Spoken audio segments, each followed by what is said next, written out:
Ежелден бері Орталық Азия халықтары түрлі тарихи өткелдер мен сенім нанымдарды бастарынан өткізді.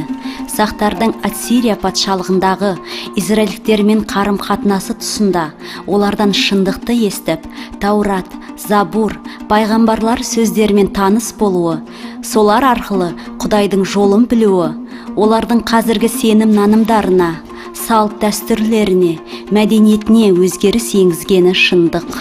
Орталық Азия мен Қазақстан тарихында 1 ғасырдан 18 ғасырға дейін мәсіхшілік қамтыды. Құдаймен татуласу тек Иса Мәсіх арқылы болатынын айтып, ізгі хабарды біздің заманымыздың 1 ғасырынан Орталық Азия мен Қазақстан жеріне жеткізіп, мәсіхшілік қауымның негізі қаланды.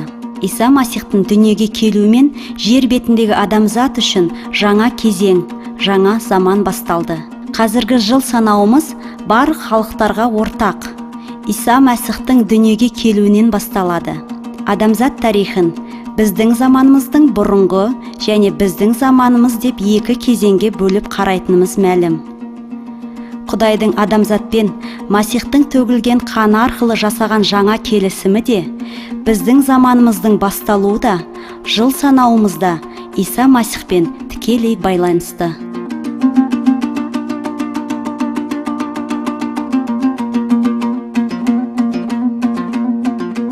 Біздің мәдениетіміздің, салт дәстүрлеріміздің қайдан алынғандығы және киелі кітаппен қандай байланысы барлығы жайлы айтқымыз келеді.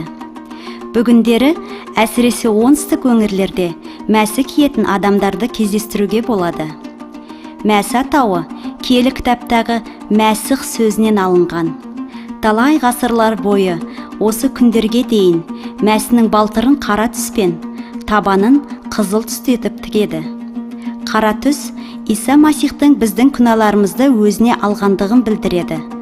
Ал қызыл түсті табаны Исаның қызыл қанының біз үшін жерге төгілгені жайлы айтады. Мәсі галошпен бірге киіледі. Галоштың ішкі жағы қызыл түсті болып келеді.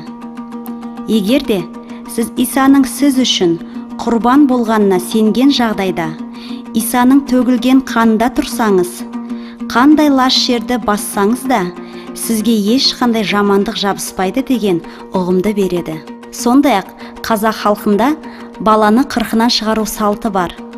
40-шы күні үйге үлкен сыйлы кісі шақырылып, пиалаға 40 қасу су құйылып, сол пиаладағы су бала басына құйылады.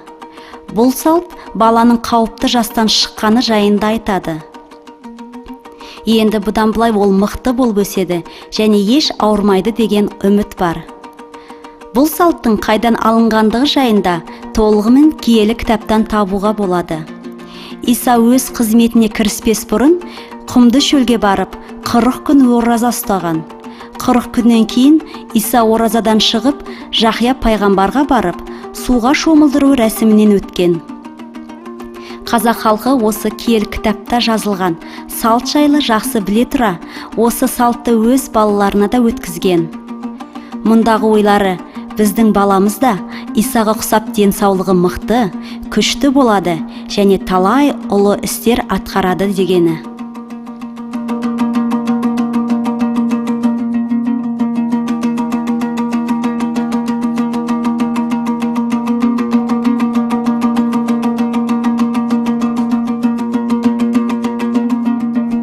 Қазақ халқының мәдениетінде қонақ келген жағдайда қолына су құю дәстүрі бар.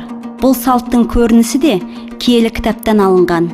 Иса айқшағашқа барар алдында өз шәкірттерінің аяғын жуып, сол арқылы оларға деген өз сүйіспеншілігін танытқан. Бірақ қазіргі кезде бұл мәдениет тамақ алдында қолды жуу мәдениетіне айналды. Қазақ халқы қойды сойғанда оның денесін 12 жілікке бөледі.